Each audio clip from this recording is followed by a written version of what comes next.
Muito bem, já estamos prontos para gravarmos mais um vídeo, né? Hoje é o dia 6 de agosto, é uma segunda-feira, agora são 2h30 da tarde, e eu vou fazer essa gravação.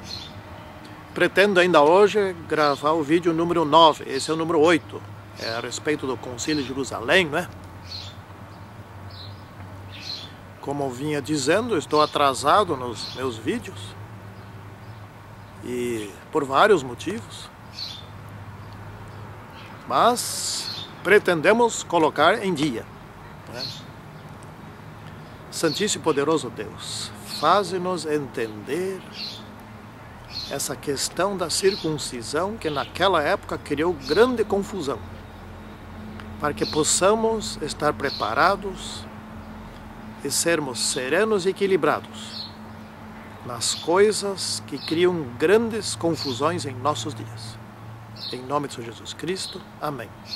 Muito bem, a questão desta semana é sobre o Concílio de Jerusalém, que ocorreu depois da primeira viagem de Paulo, né? A primeira viagem missionária de Paulo, que terminou no ano 49. Portanto, o concílio provavelmente foi no ano 49.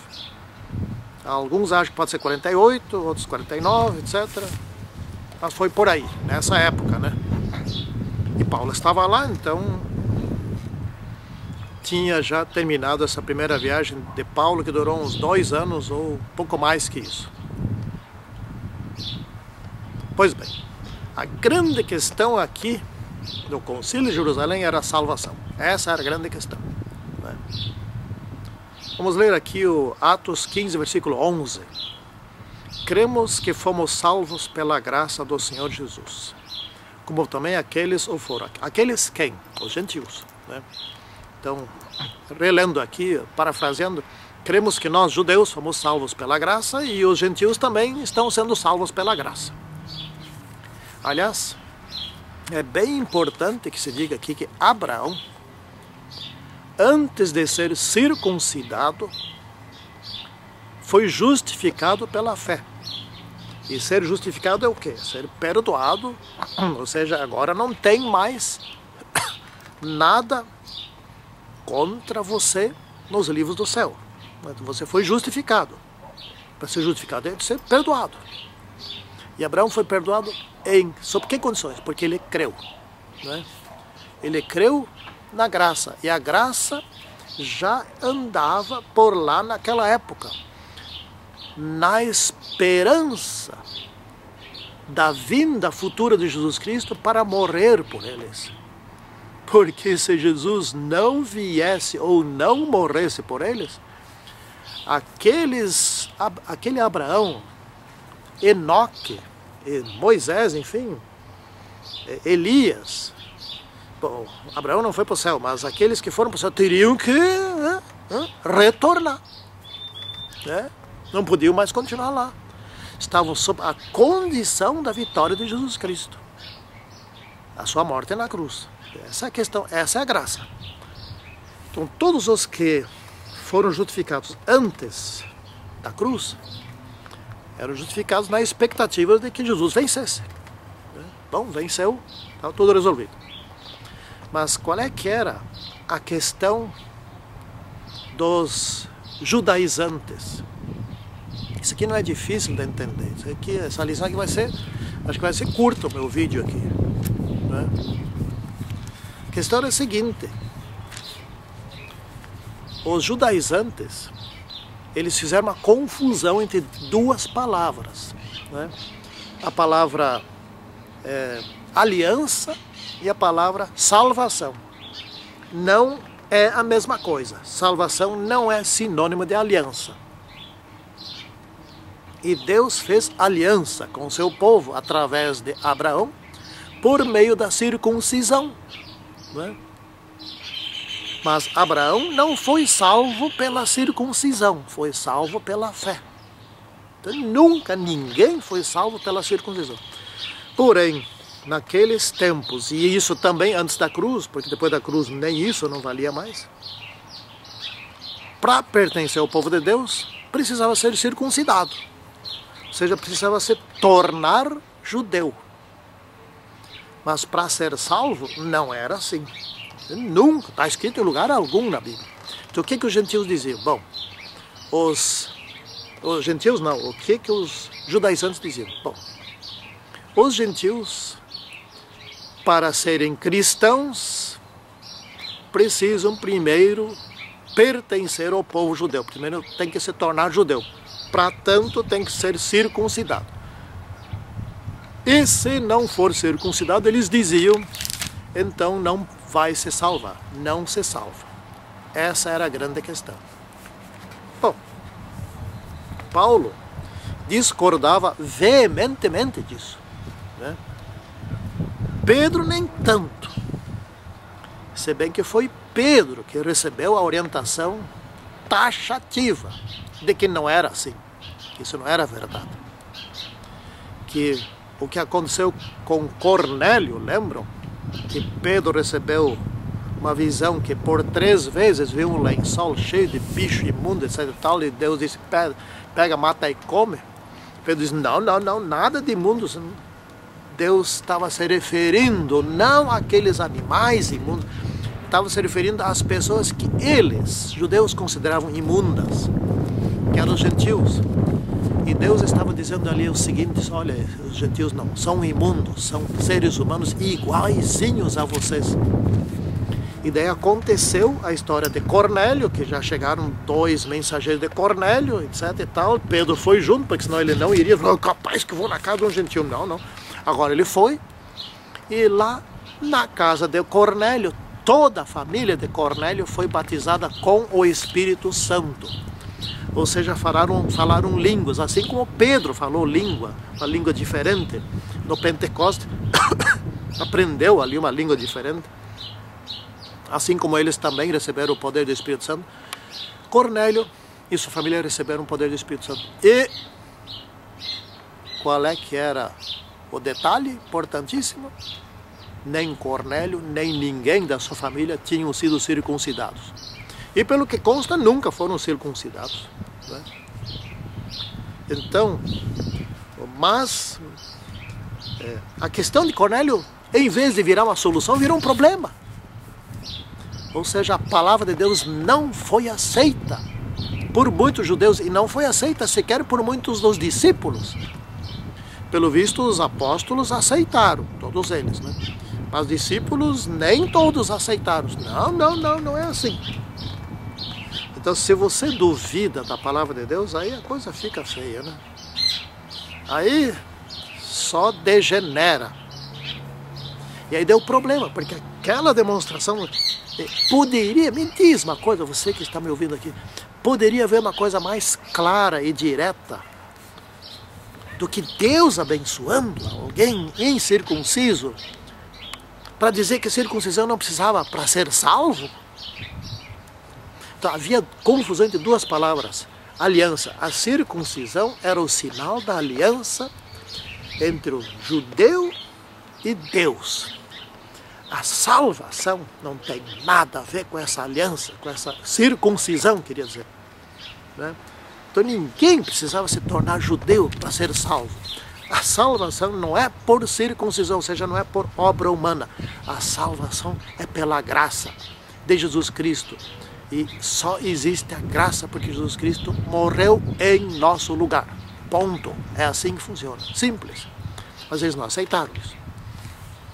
Então, muito embora a demonstração de Cornélio devia ser uma solução definitiva para essa polêmica, se tornou um problema, né?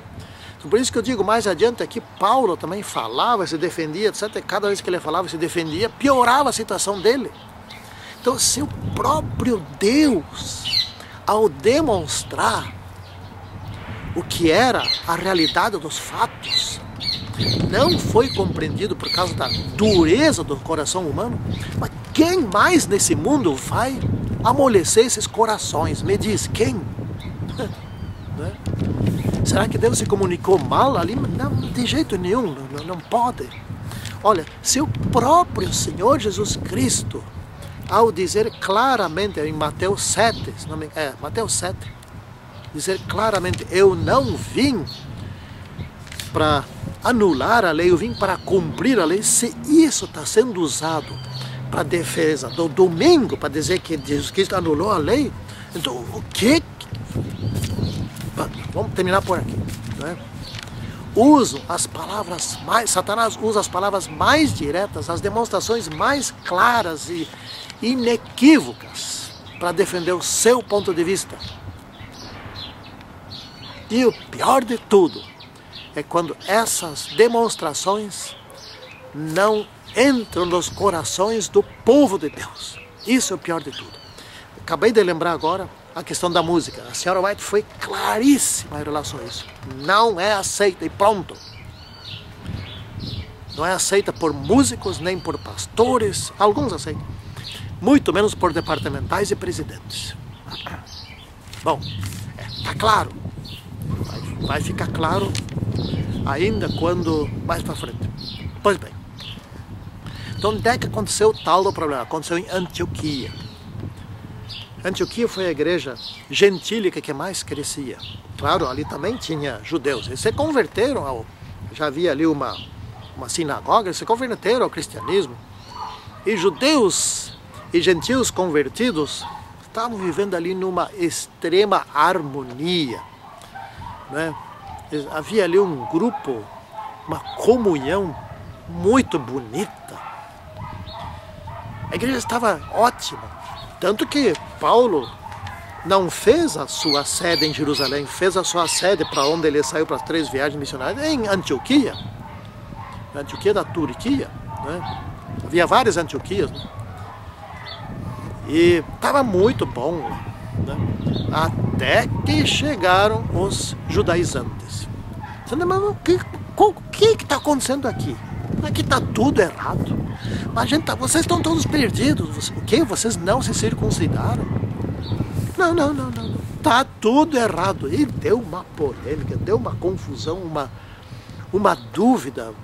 E aquela gente que estava tão feliz, mas então nos enganaram? Então Paulo nos enganou? Como é que foi isso? Não, mas Paulo não ia fazer isso.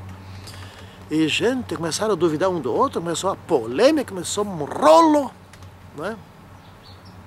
Paulo até tinha dito, olha, esses judaizantes aí são perturbadores, são falsos irmãos.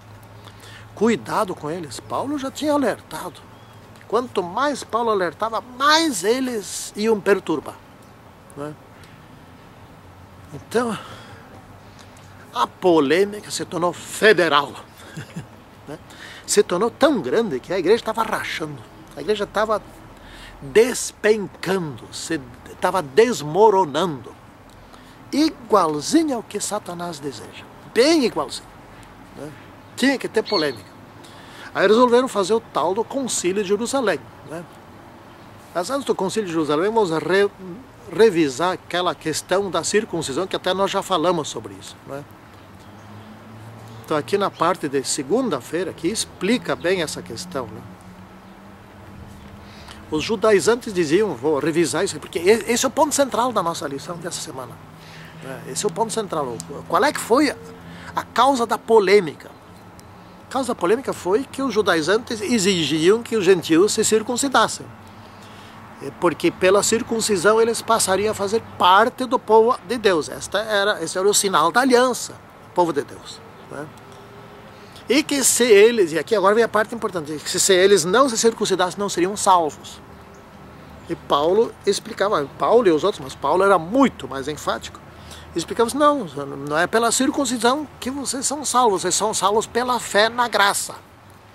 São salvos pela graça, que a graça é um dom de Jesus, né? Ninguém se salva. Agora vocês querem pertencer ao povo judeu, querem se tornar judeus, mas isso também não é problema. Mas saibam bem que se vocês se circuncidarem, isso não salva ninguém. Essa era a polêmica. E quanto mais Paulo explicava isso, e os outros apóstolos também explicassem isso, mais furiosos ficavam os judaizantes. Judaizantes são aqueles que são os fanáticos pela lei. Ou seja, criam atributos muito além dos que a lei possui, né? Então a circuncisão no Antigo Testamento era sinal de pertencimento ao povo de Deus, assim como o batismo é sinal de pertencimento à Igreja de Cristo. Cristo foi batizado para dar esse exemplo. Cristo não foi batizado para o perdão dos seus pecados, porque nem tinha pecados. Mas, para exemplo, olha, assim como eu fui batizado para pertencer ao povo de Deus, olha, a Igreja de Cristo, assim também quem for pertencer à Igreja tem que ser batizado. Não é? Então, essa é a grande questão. Pois bem, então impor a circuncisão aos cristãos gentios, isso era um peso, né? Era uma dor, era um sacrifício que não era necessário. Quem quisesse circuncidar, tudo bem, desde que não acreditasse que isto era ponto de salvação, né? Desde que fosse assim. Então aqui Cornélio nós já estudamos, né?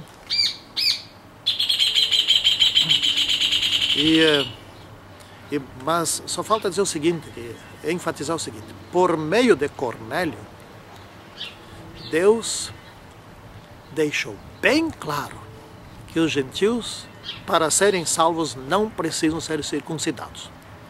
Os gentios, para serem aprovados por Deus, não precisam desse cerimonial. Não. Pois bem, então aí eles tomaram essa decisão lá em Jerusalém, no ano 49, né? E no concílio eles chegaram à conclusão. Pedro relatou o fato da família de Cornélio, né? Pedro relatou isso. E Pedro deixou bem claro isso, olha, Deus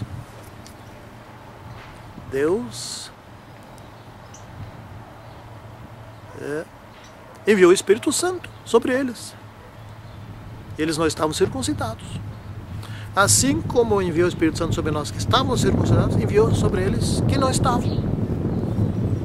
E aí Paulo relatou, outros relataram. Paulo estava voltando da sua primeira viagem missionária, Paulo relatou, etc.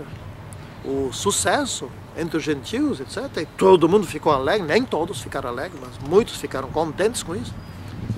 E perceberam claramente que Deus estava trabalhando com os gentios sem exigir circuncisão. Deus não estava exigindo circuncisão, Deus estava abençoando os gentios. Deus estava recebendo os gentios sem a circuncisão. Os gentios podiam participar da Igreja de Cristo por meio do batismo. Eles recebiam o Espírito Santo.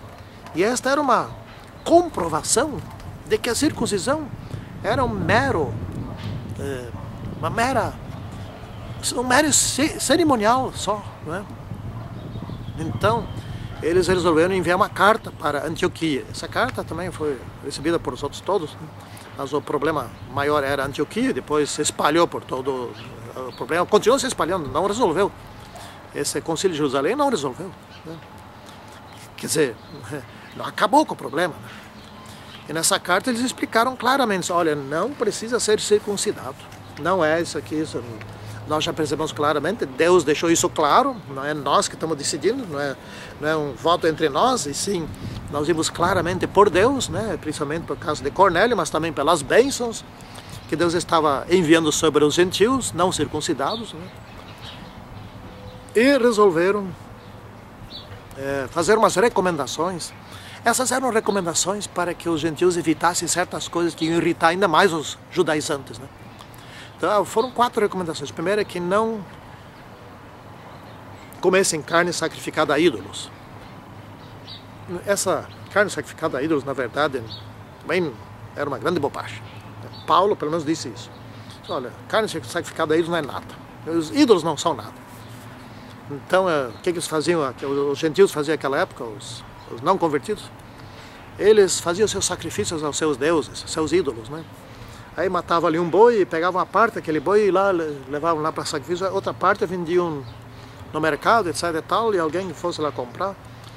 Não tinha veneno, não tinha nada, podia comer.